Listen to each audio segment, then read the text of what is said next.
Bonjour à toutes et bienvenue dans ce nouveau podcast de Femme à part, podcast dans lequel aujourd'hui nous allons parler de la pudeur. Est-ce que être pudique, modeste signifie forcément être coincé, être vieux jeu, ne pas savoir rire, ne pas savoir prendre les choses à la légère, être trop sérieuse dans la vie, être trop coincé, peut-être refouler certaines choses au fond de soi.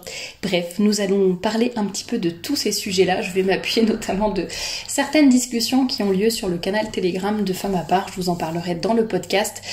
N'hésitez pas d'ailleurs à vous abonner à ce canal en suivant le lien qui est juste dans la description en dessous de cette vidéo. Tous les matins et publier une pensée qui est à méditer pour la journée et également chaque après-midi vos questions, les questions que vous posez qui peuvent être parfois philosophiques, parfois pratico-pratiques sur les vêtements, le couple, l'amitié et plein d'autres sujets, et toutes vos réponses et expériences sont vraiment enrichissantes et je vous en remercie.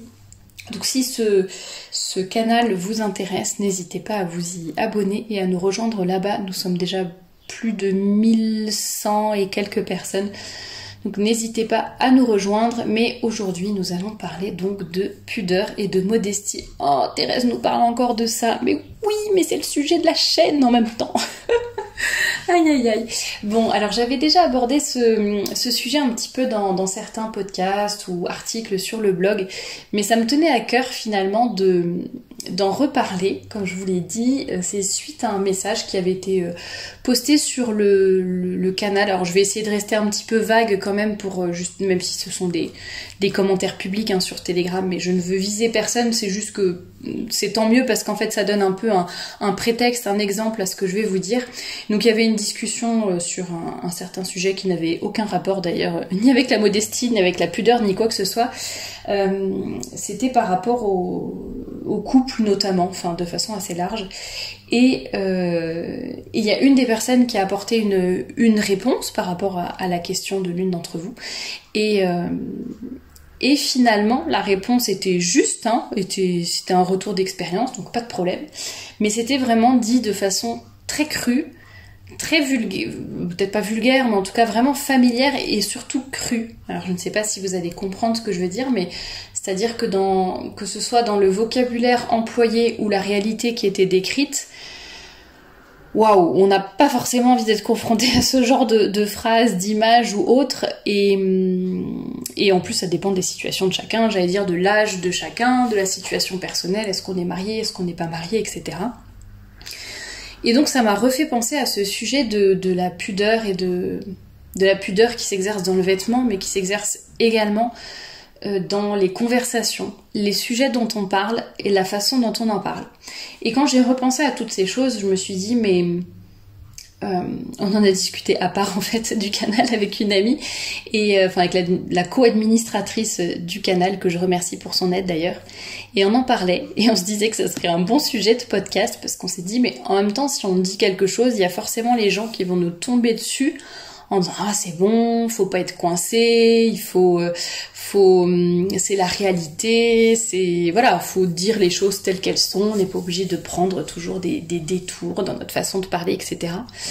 Et ça m'a fait penser à pas mal de personnes. Alors là je parle pas de femmes à part, je parle de façon générale sur les réseaux sociaux ou autres, une certaine propension à parler de tout et n'importe quoi, et surtout de sujets intimes, par exemple comme la sexualité ou certaines choses dans le couple, sans que ce soit des choses forcément liées à la sexualité, mais qui peuvent être intimes tout simplement, parce que c'est ce qui se passe dans un couple, on n'a pas à tout savoir non plus. Et en fait le prétexte de ces personnes-là, ou ce qu'elles vous répondront, c'est de dire non mais attendez, le corps il ne faut pas en avoir honte, telle ou telle chose, il ne faut pas s'en cacher, il faut pas craindre de parler de ces sujets-là, il faut pas être janséniste, on a été trop justement, je pense, effectivement dans une peut-être pas une certaine éducation, mais c'est vrai qu'on a été peut-être dans certains milieux un petit peu trop sévère sur ce plan-là, à instaurer un petit peu des sujets tabous dont on n'osait pas parler, ou alors si les enfants en parlaient, on rejette un peu ces sujets du revers de la main. Et donc je comprends très bien qu'il y ait une réaction et qui soit saine et qui consiste à dire non mais ce sont des choses, il ne faut pas en avoir honte, il faut pouvoir en parler, en parler en toute franchise, ne pas avoir de tabou dans le sens ne pas avoir peur de poser certaines questions, d'aborder certains sujets, etc. Mais comme je l'ai toujours dit avec les enfants que je gardais ou autres, je me souviens d'avoir dit ça déjà à un enfant un jour, surtout qui me posait une question sur justement une question intime, enfin sur son intimité. Donc je lui ai répondu, pas de problème. Et après je lui ai dit, tu sais, ce sujet-là, si jamais t'as besoin d'en reparler, si t'as d'autres questions, etc., vraiment tu n'hésites pas à venir me voir moi ou à venir voir tes parents, ou voilà. Mais je lui ai dit, sache que ça c'est quelque chose d'intime qui te concerne toi, qui concerne ton intimité, qui concerne ta personne, alors c'est pas secret, mais en tout cas ça doit être protégé. Et donc ce sujet-là, vraiment je te conseille d'en parler seulement avec des gens de confiance, et seulement dans un contexte justement privé, quoi. Donc c'est pas un sujet que tu vas aborder dans une conversation mondaine autour d'un dîner ou dans une soirée. C'est pas non plus un sujet qu'il faudrait aborder avec n'importe qui, des personnes qui ne vont pas forcément t'apporter les bonnes réponses. Donc vraiment, faut pas hésiter à en parler, il y a rien de tabou, il y a rien de... voilà, mais c'est intime, c'est important, c'est aussi, c'est beau, c'est presque sacré, j'allais dire, et ces choses-là, on n'en parle pas avec n'importe qui et de n'importe quelle manière. Ça ne veut pas dire qu'on en a peur, ça ne veut pas dire qu'il ne faut pas en parler, qu'il faut rester un peu recroquevillé sur nous-mêmes, qu'il faut se mettre des œillères, etc. Mais je suis désolée, il y a des sujets pour lesquels il faut avoir une certaine pudeur, et c'est un petit peu la même chose pour notre corps et la façon dont on s'habille. C'est un débat qui revient souvent dans les commentaires ou autres, sous mes vidéos ou sous mes articles, qui consiste à dire, mais enfin, comme si j'étais accusée finalement d'avoir honte du corps, de vouloir le cacher sous des couches de vêtements, de vouloir vraiment voilà, c'est honteux, c'est la chair, c'est le péché, voilà, faut le couvrir, et bon, malheureusement on est obligé de vivre avec notre corps, donc voilà, pas trop le choix, on va pas non plus se suicider, mais bon, c'est quand même un gros fardeau, et puis on va essayer de cacher ce corps et de surtout ne jamais lui donner d'importance. Enfin, vraiment une vision un petit peu surnaturaliste de la vie, hein, comme s'il y avait que la grâce qui existait, que la surnature, et puis la nature, le corps, tout ça, ce sont des choses de bas étage dont il ne faut pas parler et qu'il ne faut même pas prendre en considération. Et pas du tout. Je pense qu'il y a vraiment un juste milieu, et que justement, si on donne de la valeur à son corps en tout équilibre, en donnant aussi de l'importance à son âme, etc., et bien évidemment on doit le protéger, l'honorer. Et ça ne veut pas dire qu'on en a honte, ça ne veut pas dire que par exemple si on va chez le médecin, on va refuser de se déshabiller parce que vraiment on ne veut pas montrer un bout de sa peau à qui que ce soit. Non, justement, il faut savoir agir selon le contexte aussi, mais je pense que ça n'est pas la peine non plus d'exhiber son corps partout, tout le temps, en disant que déjà il faut pas avoir honte de son corps, donc on peut l'exposer nu partout, et qu'ensuite le problème est dans les yeux de ceux qui nous regardent et n'est pas dans notre attitude. Mais ça, j'en avais parlé un peu dans mon podcast Je m'habille pour moi. J'avais parlé de cette thématique-là. Et donc, on voit, même dans le milieu catholique, beaucoup de personnes qui affirment et qui disent qu'il faut pas avoir honte de son corps, il faut pas être coincé, il faut pas toujours être en train de chercher à se couvrir, à parler de la pudeur, etc. Quand c'est dans les conversations, beaucoup de femmes notamment qui vont être très vulgaires, qui vont avoir un langage, je veux dire, vraiment familier, vulgaire, qui vont parler de certains sujets, alors soi-disant ouais moi je suis open, je suis pas coincée, je suis libérée là-dessus, faut être vraiment à l'aise avec ces sujets, mais il n'y a pas de problème, hein, mais on peut être très à l'aise avec ces sujets-là, très à l'aise avec son corps, avec sa sexualité ou peu importe, et pour autant ne pas étaler ça sur la voie publique, ne pas en parler à tout le monde de n'importe quelle façon. Et on voit un petit peu toutes ces personnes qui soi-disant sont très à l'aise, enfin, je leur souhaite en tout cas, hein, mais ont ce besoin de prouver qu'elles sont à l'aise avec justement avec leur corps, leur pudeur, etc. Ont besoin de le prouver en étant très particulièrement cru et particulièrement en allant très loin en fait pour prouver quelque chose. Alors déjà, quand on a quelque chose à prouver, c'est un peu mauvais, enfin pas mauvais signe, mais j'allais dire quand on est à l'aise avec certains sujets, il n'y a pas besoin de se prouver quoi que ce soit, ni à soi, ni aux autres. On vit normalement, on est épanoui, il n'y a pas de problème. Et d'ailleurs, je pense que ça se voit en fait. Je pense d'ailleurs qu'il y a des personnes qui s'habillent de façon décente, pudique, modeste. On voit celles qui, enfin généralement ça se voit quand même de l'extérieur, les problèmes les personnes qui sont un peu gênées, mal dans leur peau, pas très à l'aise avec leur corps, avec leur morphologie, avec leur silhouette, qui ne savent pas trop comment s'habiller, qui ont toujours peur d'être trop, justement, de trop montrer, entre guillemets, qui ont peur de ne pas être assez modestes. Et des personnes qui au contraire sont aussi couvertes et très très pudiques, mais qui sont tout à fait à l'aise, qui sont rayonnantes, qui sont bien dans leur peau, bien dans leur basket, bien dans leurs vêtements, sans aucun problème. Donc ce sont des choses qu'on sent aussi à l'extérieur et qui rayonnent. Mais ce que je veux dire, c'est qu'il n'y a pas besoin, par exemple, de s'habiller en mini-jupe pour prouver que vous êtes à l'aise avec votre corps.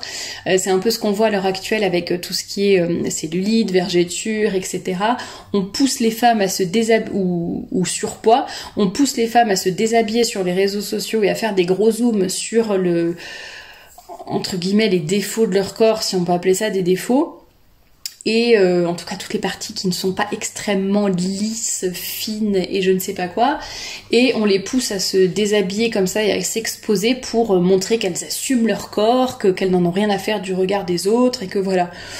Est-ce que vraiment ces personnes-là sont spécialement à l'aise avec leur corps et vraiment bien dans leur peau ? Je ne sais pas. Après, je pense qu'on a toutes des complexes en même temps, mais je ne sais pas si ça aide vraiment à passer au-dessus de ça. Et donc ça me fait penser à ça, vraiment les personnes qui ont ce besoin d'être vulgaires ou crues dans leurs propos, dans leur tenue, comme si c'était pour prouver quelque chose. Et ça, c'est bien dommage. Et je pense que ça rejoint aussi peut-être une autre volonté qui serait la volonté de montrer que regardez, je suis catho, mais je suis quand même dans le monde. C'est-à-dire, on n'a pas besoin, c'est pas parce qu'on est catholique qu'on doit s'isoler, qu'on doit forcément se mettre à dos une partie du monde. Et je suis d'accord, voilà, le but, c'est pas de faire du séparatisme pour faire du séparatisme. Enfin, c'est pas d'être différent pour être différent. C'est pas de dire il faut absolument que je me démarque parce que je suis catholique. C'est pas ça le but. Mais en même temps, on vit dans un monde qui est tellement, une société qui est tellement en déconstruction totale, complètement délétère, qui nous influence mal. Il y a plus ni foi ni morale, que finalement, par la force des choses, même si on n'a pas envie spécialement de se démarquer, on va forcément se démarquer si on est vraiment catholique, que ce soit par nos propos, notre tenue vestimentaire, nos choix de vie, nos occupations, nos loisirs, la façon dont on se comporte au travail, etc., etc. Forcément, ça va enfin, j'espère pour vous en tout cas que ça va se voir, parce que si ça ne se voit pas, ça veut dire que vous êtes comme tout le monde et comme toutes les personnes qu'on voit à l'heure actuelle, et dans ces cas-là, c'est pas très glorieux non plus. Mais tout ça pour dire que ces personnes, en fait, veulent, je pense aussi, donner une image soi-disant positive de la religion, du catholicisme, veulent montrer que, regardez, être catho, c'est pas être coincé, on peut être catholique et se marrer comme des dingues, on peut être catholique et faire des blagues un petit peu limites, on peut être catholique et regarder tout et n'importe quoi à la télé, on peut être catholique et, je sais pas, aller se déhancher en soirée ou en boîte de nuit, voilà, le bon Dieu il est pas contre ça, le bon Dieu il veut juste qu'on soit heureuse et qu'on s'aime. Oui, donc vous voyez, je pense que bon là je pousse un peu le trait à l'extrême, mais ça me fait penser un petit peu à certains catholiques mondains, on va dire, qui n'assument pas finalement jusqu'au bout leur foi et les conséquences que ça a sur leur vie, et donc j'ai peut-être un peu pour se donner bonne conscience ou autre, et préfère dire que ce sont les autres qui ont un problème plutôt que eux. Je comprends tout à fait cette volonté de ne pas vouloir se démarquer du monde, c'est tout à fait naturel puisque l'homme est un être sociable et on a besoin de cette vie, je veux dire cette vie de famille, mais bon, de cette grande famille quoi, à l'échelle de la famille, à l'échelle des amis, du travail, etc. L'homme a besoin de vivre en relation avec les autres, et je comprends très bien ce besoin d'appartenir au groupe et de ne pas forcément se différencier. Ceci dit, comme je le disais, quand on voit l'état de la société actuelle, finalement, on n'a rien à envier dans cette société. Enfin, je veux dire, c'est pas comme si on loupait quelque chose de garder nos convictions et de garder la foi, tout simplement. Voilà ce que je voulais déjà dire par rapport à ça. Et je voulais aussi vous lire un extrait de la revue des Foyers Ardents. Je pense que je vous en avais déjà parlé. En tout cas, j'avais déjà publié sur le blog un ou deux de leurs articles. C'est vraiment une revue que je vous recommande. Je crois qu'elle est gratuite. Il me semble que c'est accessible en ligne comme ça. Et après, vous pouvez les soutenir par vos dons. Mais voilà, la revue Foyer Ardent que je vous recommande. Et elle donne dans cet article qui s'intitule « Répondre à l'appel de Dieu », elle parle un petit peu de... Enfin, cet article aborde le sujet du fait que... Le sujet des obstacles que l'on va trouver dans le monde et qui vont nous empêcher justement de répondre à l'appel de Dieu. Et d'ailleurs, ça commence par Pie XI définit le but de l'éducation comme étant de former l'homme et lui enseigner comment il doit se comporter pour aller au ciel, et donc répondre à l'appel de Dieu. Et là, l'article cite plusieurs extraits du Meilleur des mondes d'Aldous Huxley, dans cet ouvrage qui était vraiment prophétique, il était expliqué comment les sociétés allaient faire pour former l'homme et lui enseigner comment il doit se comporter pour correspondre à la société matérialiste qu'on lui proposera. Et donc il y a tout un programme dans le Meilleur des mondes qui est notamment « Il est bon dans un bavardage et une musique incessante d'empêcher l'esprit de penser. On poursuivrait le conditionnement en réduisant de manière drastique l'éducation pour la ramener à une forme d'insertion professionnelle. Surtout, pas de philosophie. Là encore, il faut user de persuasion et non de violence directe. On diffusera massivement via la télévision des divertissements. On diffusera massivement via la télévision et via des divertissements flattant toujours l'émotionnel ou l'instinctif. En général, et c'est ça qui m'intéresse, on fera en sorte de bannir le sérieux de l'existence, de tourner en dérision tout ce qui a une valeur élevée, d'entretenir une constante apologie de la légèreté, de sorte que l'euphorie de la publicité devienne le standard du bonheur humain et le modèle de la liberté. Le conditionnement produira ainsi de lui-même une telle intégration que la seule peur qu'il faudra entretenir sera celle d'être exclu du système et donc de ne plus pouvoir accéder aux conditions nécessaires au bonheur. Toute doctrine mettant en cause le système doit d'abord être désignée comme subversive et terroriste, et ceux qui la soutiennent devront ensuite être traités comme tels. Voilà pour ce petit extrait du Meilleur des mondes d'Aldous Huxley, que je vous recommande d'ailleurs aussi comme ouvrage, ainsi que 1984 de George Orwell, c'est un petit peu dans la même veine.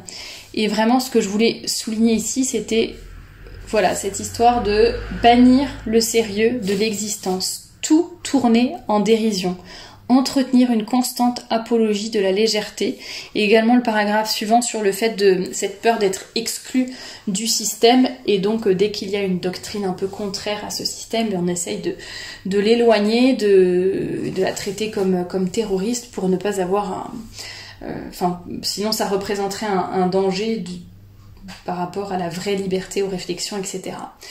Et effectivement, je trouve ça vraiment très triste que même dans nos milieux, on n'arrive plus à considérer la modestie, la pudeur, la décence comme des sujets importants.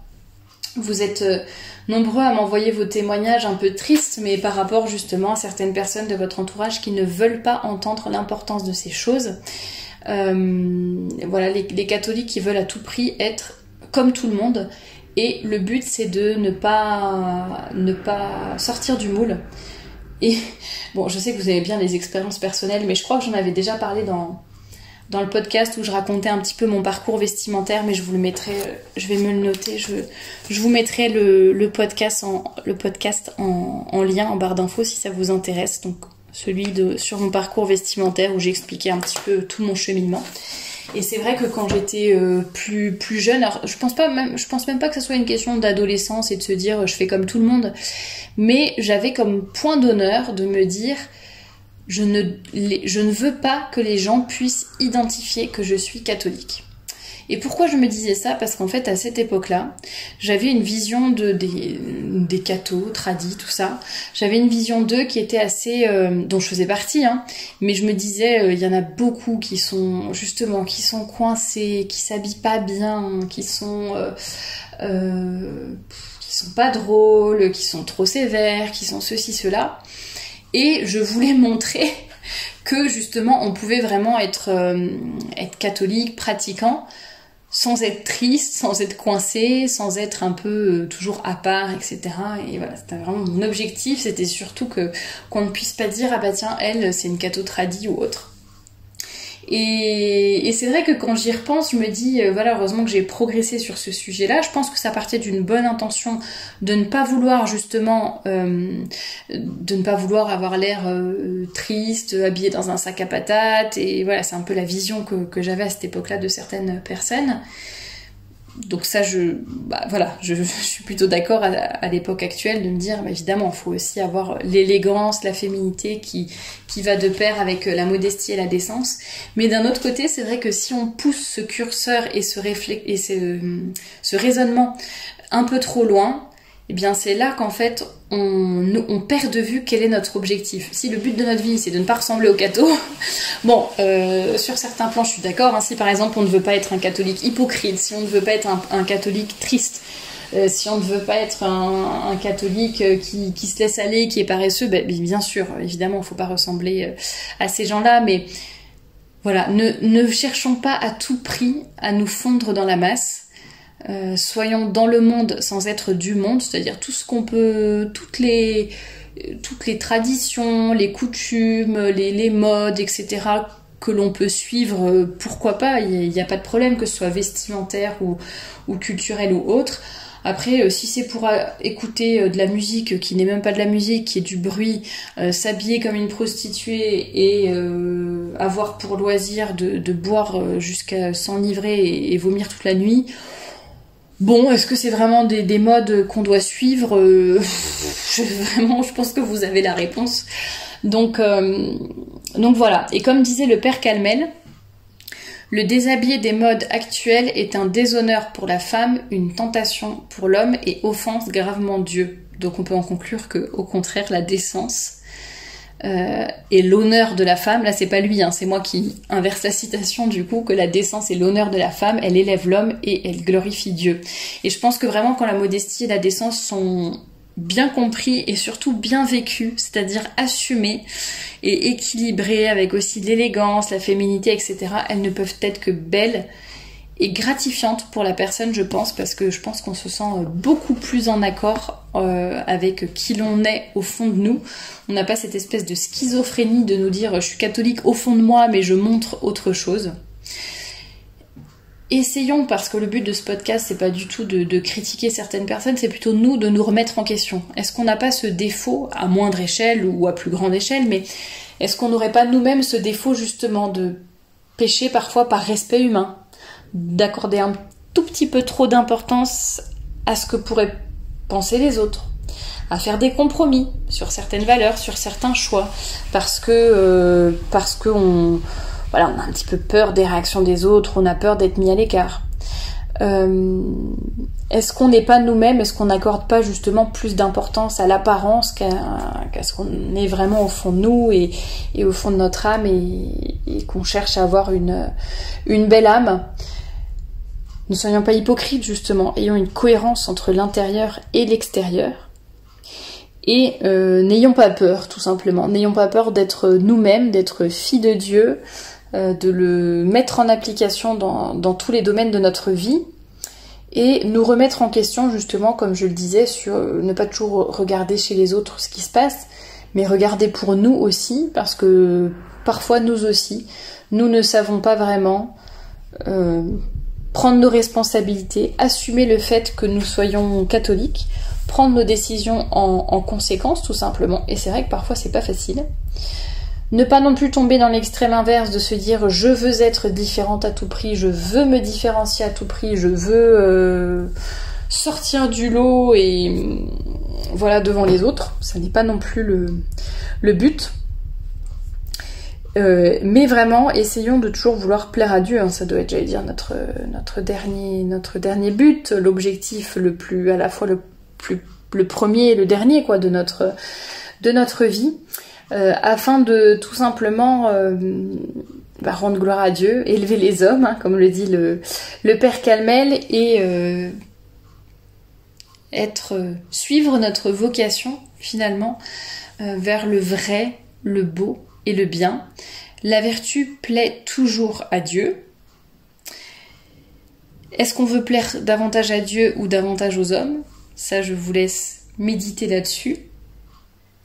Si ça vous est déjà arrivé de critiquer d'autres personnes qui étaient modestes ou décentes, c'est peut-être aussi parce que c'est un peu un miroir, j'allais dire, on est un petit peu parfois votre conscience, hein. Je pense qu'il y a des personnes qui viennent critiquer ou autres sur Femme à part parce que finalement ça les met face à leur propre image et peut-être à leurs propres défauts ou manquements, donc ça n'est pas forcément évident.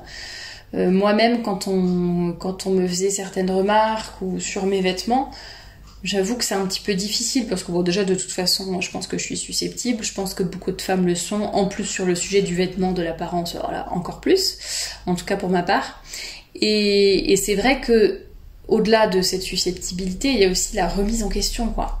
Parce que quand on voit sa garde-robe et quand on voit les remarques de certaines personnes, on se dit non mais attends, ça veut dire que les 3/4 de mon placard c'est indécent. Donc la remise en question est quand même assez dure, assez abrupte, et je comprends qu'il y ait certaines personnes qui essayent de s'en défendre finalement par l'attaque, tout simplement. Donc vraiment, c'est un appel pour nous aussi. Ah oui, voilà, j'ai retrouvé l'idée, ce que je voulais vous dire aussi. Peut-être que vous ne vous sentez pas concerné quand je dis oui, voilà, faut pas forcément parler crûment, parler comme ça, vulgairement, aborder certains sujets en public ou autres qui devraient être réservés à l'intimité, ou étaler sa vie sur les réseaux sociaux, ou parler de certaines choses soi-disant pour montrer qu'il n'y a pas de tabou ni quoi que ce soit, mais en fait être assez vulgaire dans ses propos. Et même si on ne se sent pas concerné par ça, je pense que par contre on est toutes concernées, je sais pas, par le fait de dire des gros mots, ou de rire à des blagues, ou faire, pire, des blagues un petit peu limites, de rigoler un peu sur la décence ou autre, de se laisser aller parfois sur les réseaux sociaux à certaines attitudes ou à certaines conversations qui ne sont pas forcément très édifiantes. Ça ne veut pas dire qu'elles sont mauvaises, mais en tout cas, est-ce que vraiment elles nous édifient, elles nous tirent vers le haut? Ça, vraiment, nous devons nous poser la question. Et pour toutes les personnes qui sont vraiment en train de se dire que oh, ça va, c'est pas tabou, on n'est pas coincé, on peut parler des choses normalement, ben oui, en fait on peut en parler, mais faisons juste attention à la façon dont nous en parlons, le vocabulaire que nous employons, le lieu où nous abordons les choses, hein, que ce soit en ligne ou dans la vraie vie, mais est-ce que c'est le moment? Est-ce que c'est le bon lieu? Et troisièmement, est-ce que nous sommes avec des personnes à qui nous pouvons parler de tout cela sans crainte, déjà, parce qu'il s'agit de confiance aussi quand on confie des choses intimes ou autres. Mais d'ailleurs, il y avait eu un débat, ça me fait penser à ça, il y a eu un petit débat sur on parlait des sous-vêtements sur le canal Telegram, et puis il y a eu, bon, c'était pas un débat, mais bon, plutôt chacune apportait l'eau au moulin de la personne qui avait posé une question assez spécifique.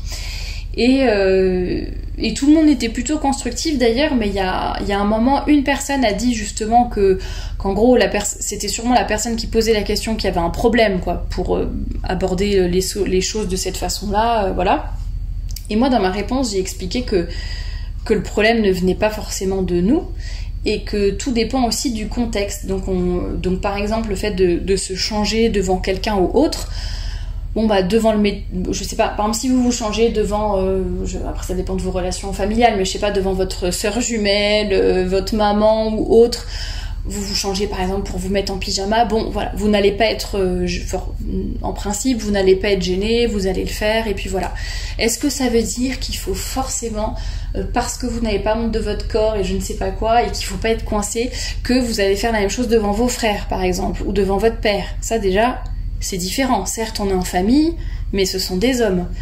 Est-ce que parce que vous allez vous déshabiller, vous êtes obligé par exemple de vous déshabiller devant votre médecin, bon bah même si vous le faites et qu'il faut le faire, il n'y a pas de problème, est-ce que vous allez être gêné ou pas? Et si vous n'êtes pas gêné, est-ce que ça veut dire que vous pouvez le faire de n'importe quelle façon et comment dire, en vous tenant très mal après ou je ne sais quoi? Non, c'est pas parce qu'on est chez le médecin et qu'il n'y a pas de problème pour se déshabiller si besoin qu'il faut non plus avoir une attitude très vulgaire ou très sensuelle ou autre.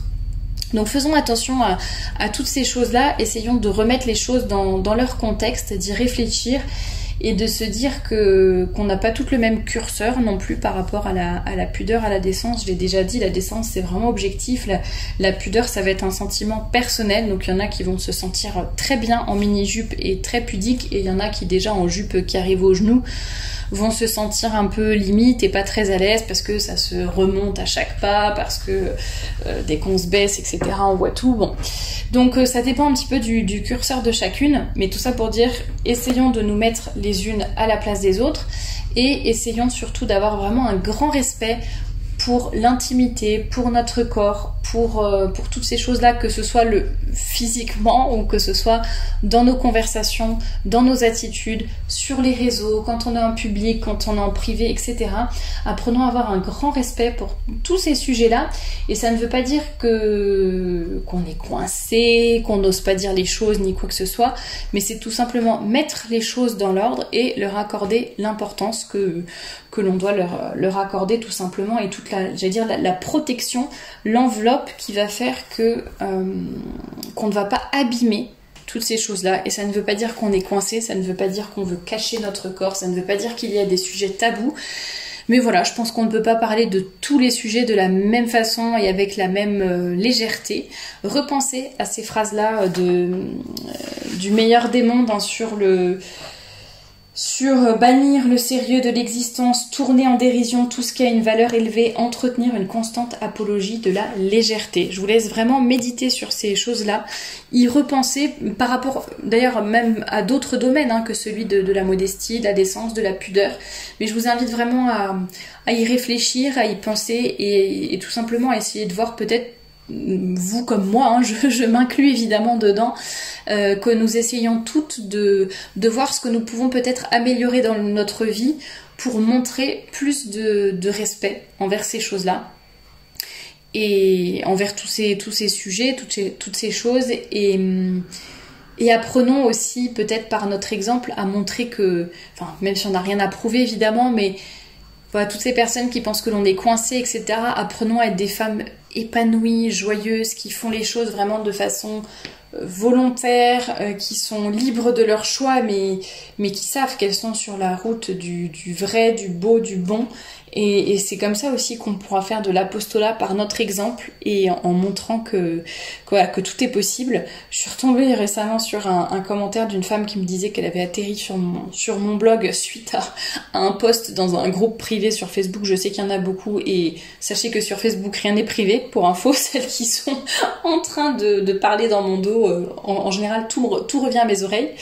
Bref, même si soi-disant c'est des groupes privés, secrets, machin, que les posts n'ont pas le droit de sortir, mais ne vous inquiétez pas, je suis bien au courant, et tout ça pour dire que c'était un post qui parlait de moi dans mon dos et qui me critiquait, et ça lui avait donné la curiosité et l'honnêteté intellectuelle d'aller voir, parce qu'elle connaissait pas, et finalement elle était pas forcément d'accord avec tout au début, mais à force de lire, d'écouter, de réfléchir, et bien elle avait fait quelques progrès, elle avait bien cheminé, donc bravo à cette dame, bravo à toutes celles qui cheminent, et n'oubliez pas que souvent quand on se moque, ça se retourne contre nous, et essayons d'être vraiment de grandes saintes qui sont, et des femmes vraiment féminines, élégantes, rayonnantes, et certes qui sont aussi évidemment décentes et pudiques, mais qui rayonnent, qui rayonnent de l'amour de Dieu et du bonheur d'être des filles de Dieu, tout simplement. En tout cas, c'est tout ce que je vous souhaite, et je vous dis à très bientôt pour un nouveau podcast.